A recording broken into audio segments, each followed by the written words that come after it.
Nakarating ang mga bida sa isang Pokemon Center.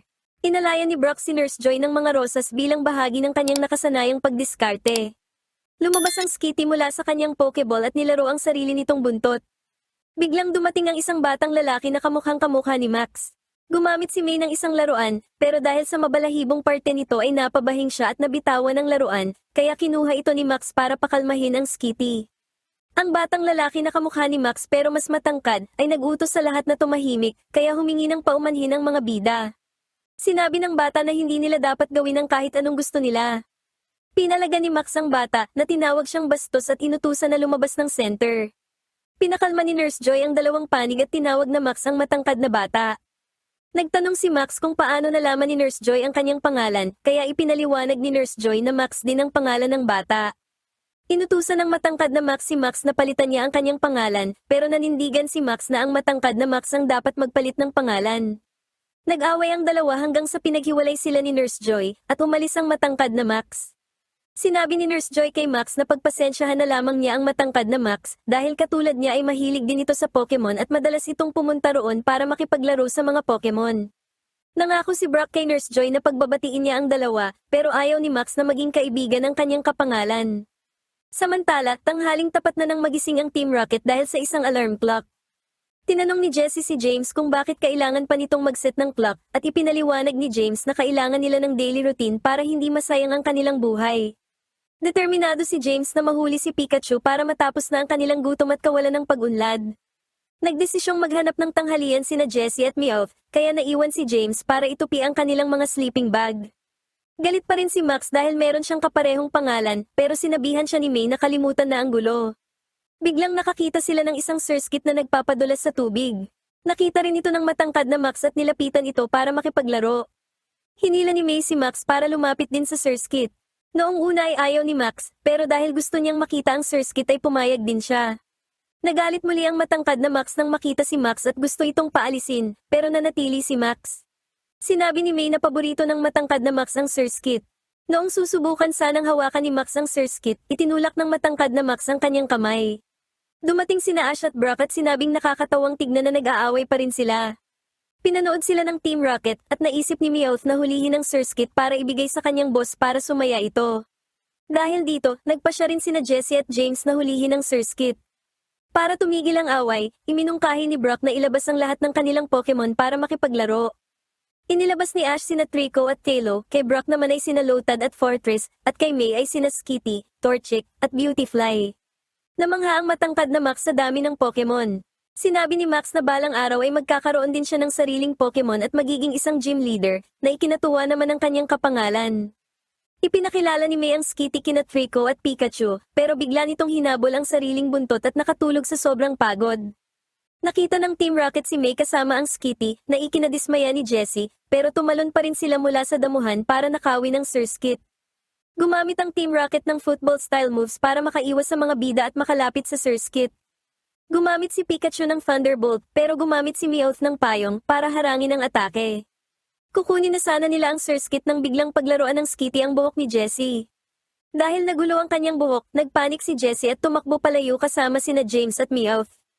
Natakot naman ang Surskit at tumakbo palayo sa pampang, kaya agad itong hinanap ng matangkad na Max. Sinundan ng mga bida ang matangkad na Max para tumulong sa paghahanap. Muling lumitaw ang Team Rocket gamit ang isang higanting makina. Nang malaman ni na James at Meowth na nawala ang Surskit dahil sa gulo kanina, sisisihin na sana nila si Jessie pero bigla silang napigilan sa pagtawa.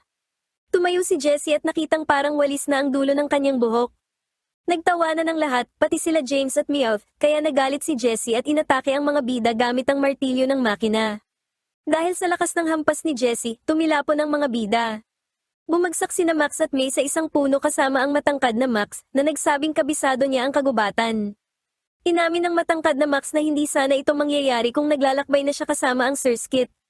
Samantala, matapos makaakyat sa bangin sina Ash, Brock, at Pikachu, ipinahanap ni Ash sa kanyang Tailo ang iba. Ipinagtapat ng matangkad na Max na gusto na rin niyang maglakbay kahit hindi pa siya ganap na trainer. Inisip niyang pinagtatawanan siya ni Max noong nakikipaglaro ito sa Skitty at nainggit din siya dahil nakakapaglakbay si Max. Inamin din ni Max na nainggit din siya nang makita ang matangkad na Max kasama ang Surskit. Pagkatapos ay nagkasundo ang dalawa na magbati na. Nang makita ang paparating na Team Rocket, tumakbo ang tatlo. Habang hinahanap ni Ash at Brock ang iba, sina May, Max, at ang matangkad na Max ay nasa ilog. Muling lumitaw ang Team Rocket at nanggagalaiti pa rin si Jessie. Tumakbo ang tatlo at nahanap ang Surskit sa isang pond. Inilabas ni Jessie ang Survivor at si James naman ay Cacnea na yumakap sa kanya. Nangako ang dalawang Max na lalaban sila. Gumamit ang Survivor ng Poison Tail pero nakaiwas ang grupo. Gumamit ang Cacnea ng Pin Missile pero gumamit ang Surskit ng Agility para umiwas. Muling gumamit ng Poison Tail ang Survivor at tinamaan nito ang Surskit. Uutusan sana ni James ang kanyang Cacnea na gumamit ng Needle Arm pero hindi ito marunong lumangoy kaya ibinalik na lang niya ito. Inisip ni Max na mananalo sila kung sisirain nila ang malaking bato na naghahati sa pond. Iniwasan ng Surskit ang Poison Tail at gumamit ng Water Pulse sa malaking bato. Nawasak ang bato at tinangay ng rumaragas ang tubig ang Team Rocket. Ngunit hindi pa rin sumuko si Jessie at pilit na inagaw ang Surskit mula sa mga bata. Inilabas ni May ang Skitty na gumamit ng double slap para pabagsakin si Jessie. Dumating sina Ash at Brock at inutusan ni Ash si Pikachu na gumamit ng Thunderbolt pero gumamit muli ng payong si Meowth para harangin ang kuryente. Gumamit ang Surskit ng Bubble Beam na nagpatalsik sa payong, kaya tinamaan na ng kuryente ang Team Rocket at tumalsik palayo. Nakita ng dalawang Max na isang mahusay na team sila kasama ang Surskit at naging magkaibigan. Kalaunan, nagpa siya ang matangkad na Max na simula na ang kanyang paglalakbay kasama ang Surskit at nangakong maglalaban sila ni Max balang araw. Nangako naman si Max na maghahanap din siya ng paborito niyang Pokemon, tulad sa kung paano natagpuan ng matangkad na Max ang Surskit bilang paborito nitong Pokemon.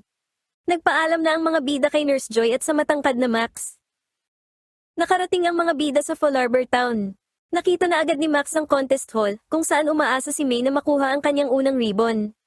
Nag-imagine si May ng kanyang sarili na nanalo sa contest, kaya inisip tuloy ni Max na nababaliw na siya, habang sinuportahan naman siya ni Brock at Ash sa kanyang pangarap. Pinahanap ni May sa kanyang Beautifly ang gusali kung saan sila mananalo sa Pokemon contest. Nang mahanap ito ay pumasok ang mga bida sa loob ng gusali, kung saan namangha si Brock sa ganda ng mga babaeng naroon. Nag-alala si May sa tindi ng kompetisyon, pero nakakita siya ng isang coordinator na nagme-meditate kasama ang kanyang Pokemon na Medicham, na lumulutang sa hangin. Naapektuhan ng psychic force ng Medicham ang salamin ni Max, sombrero ni Ash, si Pikachu, at ang iba pang gamit sa silid kaya lumutang ang mga ito sa hangin. Tumigil sa pag-meditate ang Medicham kaya nagbagsakan ang lahat ng gamit. Humingi ng paumanhin ang may-ari nito sa abala dahil aksidenteng nailabas ng kanyang Medicham ang psychic powers nito. Sinubukang makipag-flirt ni Brock sa kanya pero hinila siya palayo ni Max. Humingi ng paumanhin si May at sinabing ginagawa iyon ni Brock kapag nakakakita ng magandang babae pero tumawa lang ang babae matapos mapagtanto na tinawag siyang maganda ni May. Natabig ng malakas ng babae si May kaya bumagsak ito kay Ash. Humingi ng paumanhin ng babae sa pagtulak kay May at nagpakilala bilang Grace. Nang gabi ring iyon, kumain sila kasama si Grace at nagulat silang lahat nang makita kung gaano ito kaganang kumain. Masaya si Brock dahil alam niyang ikatutuwa ni Grace na matikman ang kanyang luto. Naitanong ni Ash kung nanalo na ba si Grace sa mga contest, kaya ipinakita nito ang kanyang 3 ribbon at sinabing mananalo siya sa contest para maging 4 na ito. Sinabi ni Max na hindi lang pala si May ang kumpiyansang manalo sa contest, kaya nahiya si May at pinagalitan si Max at inamin kay Grace na ito pa lang ang pangalawa niyang contest na sasalihan. Sinabi ni Grace kay May na hindi lang karanasan ang pwedeng makaapekto sa pagkakataong makakuha ng ribbon, kundi pati ang swerte at kung sino ang iyong katunggali. Naniniwala rin si Grace na napakahalagang gamitin ang kapangyarihan ng Pokemon ng buong potensyal sa contest. Kinabahan si May at nag-isip kung dapat pa ba siyang sumali, pero pinagtawanan lang siya ni Grace. Nangako si Grace na ipakikita ang ilan sa mga atake ni Medicham para mawala ang kaba ni May. Sa labas, inilabas ni Grace ang Medicham na gumamit ng Ice Punch kasama ang Psychic na nagpakalat ng mga kislap sa paligid. Namangha si May nang makita ang kombinasyong ito. Kinabukasan, nag-ensayo si May kasama si Beautifly na gumamit ng Silver Wind na hinaluan ng tackle. Gayunpaman, kinurek ni May ang sarili at nag-utos na gumamit ng Gust, pero nag-utos din siya ng String Shot. Gumamit si Beautifly ng Gust at String Shot pero dahil sa magulong combination ay bumalik ang kanyang atake. Lumitaw si Drew at nagkomento kung paano pumapalpak ang mga kombinasyon ni May. Naghagis si Drew ng rosas kay May at nilinaw na pumunta lang siya roon para makita si Beautifly. Tinanong siya ni Drew kung nanalo na ba siya ng kahit anong ribbon, pero hindi nakasagot si May dahil wala pa siyang nakuha. Tinanong siya ni May kung ilan na ang kanyang nakuha, kaya ipinakita ni Drew ang kanyang case na may 3 ribbon. Sinabi ni Drew na mahihirapan ang mga coordinator na walang ribbon at umalis na, kaya nagalit sa kanya si May. Nagbalat kayo sina Jessie at James at tinanong ang isang lalaking dumadaan kung gusto nitong manalo sa mga contest. Nag-alok sila ng isang secret product at hinikayat ang lalaki tungkol dito. Nakipag-usap ang lalaki kay Meowth na nakabalat kayo bilang matandang lalaki na nagbigay ng payo para manalo sa mga contest. Sinabi ni Meowth na sinusuri ng judge ang cuteness, cleverness, courage, classiness, at confidence. Ibinahagi rin ni Meowth ang sikreto na sinusuri rin ng mga judge ang dalawang secret skill, ang coolness at ang tinatawag na charismagnetism. Lumitaw sina Jessie at James sa harap ni Meowth at nagkunwaring mga customer. Nagpakita si Meowth sa lalaki ng mga ginto at pilak na Pokeblock na makapagpapahusay daw sa dalawang secret skills. Naghagis si Meowth ng gintong Pokeblock kay Wobbuffet, pagkatapos ay nilihis ang atensyon ng lalaki ng sandali. Paglingon nila, nakita ng lalaki si Wobbuffet na tila naging mas cool na. Naniwala at natuwa ang lalaki, kaya binili nito ang mga Pokeblock. Masaya sina Jessie at James na nagtagumpay ang plano, pagkatapos ay inamin nila na pinintahan lang nila ang mga ordinaryong Pokeblock ng kulay ginto at pilak. Tuwang-tuwa ang Team Rocket dahil naisip nilang yayaman sila kapag naibenta nila ang mga peking Pokeblock na ito sa iba pang mga coordinator. Tinanong ni Ash si Max kung nasaan si May at sinabi nito na lumabas si May para mag-ensayo, kaya nagulat si Ash dahil sobrang aga umalis ni May. Si Brock naman ay patuloy sa pambobola ng mga babaeng nadadaanan niya. Nakita ni na Ash, Brock, at Max si Drew na nakilala sila bilang mga kaibigan ni May. Inamin ni Drew na pumunta siya rito para manalo ng mga ribbon para makasali sa Grand Festival. Nagtaka si Drew kung sasali rin sila, pero sumagot si Ash na narito sila para suportahan si May. Sinabi ni Drew na natatakot lang silang matalo, kaya nainis si Ash at nagsimulang sumigaw. Hinamon ni Drew si Ash sa isang labanan na ikinagulat ni Ash. Sinabi ni Drew na isa rin siyang magaling na fighter, kaya tinanggap ni Ash ang hamon. Kalaunan, inatake ng telo ni Ash ang Roselia ni Drew gamit ang quick attack. Gumamit ang Roselia ng magical leaf pero iniwasan ito ni Telo. Gumamit ang Roselia ng petal dance pero muling nakaiwas si Telo. Naalala ni Ash kung paanong partikular na hiniling ni Drew na labanan si Telo dahil tiwala itong mananalo siya laban sa iba pang Pokemon ni Ash. Gumamit si Telo ng peck pero gumamit ang Roselia ng stun spore kaya nakansela ang atake ni Telo. Nasaksihan ni May ang pag-atake ng Roselia kay Telo at nagulat siyang makita si Drew na nilalabanan si Ash. Lumapit si May at nakitang gumamit ang Roselia ng Solar Beam na tumalo kay Telo. Nainis si Ash at ibinalik si Telo, habang nagulat naman si May na natalo si Ash. Ipinaliwanag ni Drew kung bakit natalo si Ash, sinabi nito na kailangang pareho ang wavelength ng trainer at ng Pokemon dahil kapag nalito ang trainer ay malilito rin ang Pokemon, kaya ang teamwork ay napakahalaga. Nang gabing iyon, naalala ni May ang sinabi ni na Grace at Drew at napabuntong hininga siya. Kinabukasan, ibinenta ng Team Rocket ang mga peking Pokeblock at nakumbinsi nila ang mga mamimili na bilhin ang mga ito. Lumapit si May sa stand at nagulat si Meowth nang makita ito. Inisip ni May na kung bibigyan niya si Beautifly ng Pokeblock na yon, baka manalo pa siya sa contest. Lumitaw si Grace at tinanong sa Team Rocket kung saang berry gawa ang mga Pokeblock. Sinabi niya sa lahat na nanloloko ang Team Rocket dahil walang malinaw na pinagmulan ang mga Pokeblock at sinabi kay May na ang isang tunay na coordinator ay gumagawa ng sarili nilang mga Pokeblock. Naisip ni May na tama si Grace dahil hindi niya gustong manalo sa ganitong paraan. Tumawa si Grace dahil sobrang daming uto-uto. Binuksan ng Team Rocket ang kanilang balon at lumipad palayo, sabay nakaw sa mga Pokemon ng mga tao, kabilang ang Medicham at si Beautifly.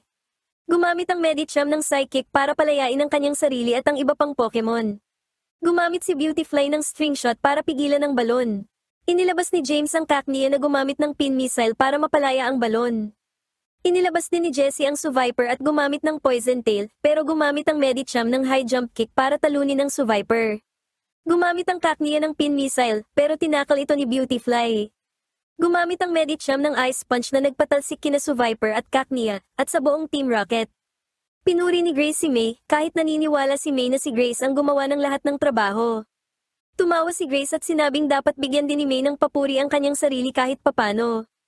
Kalaunan, magsisimula na ang contest, handa na ang mga coordinator, kung saan makikita sina May, Drew, at Grace. Kahit nakatabi niya si Drew, hindi na ito pinansin ni May at nag-focus na lamang.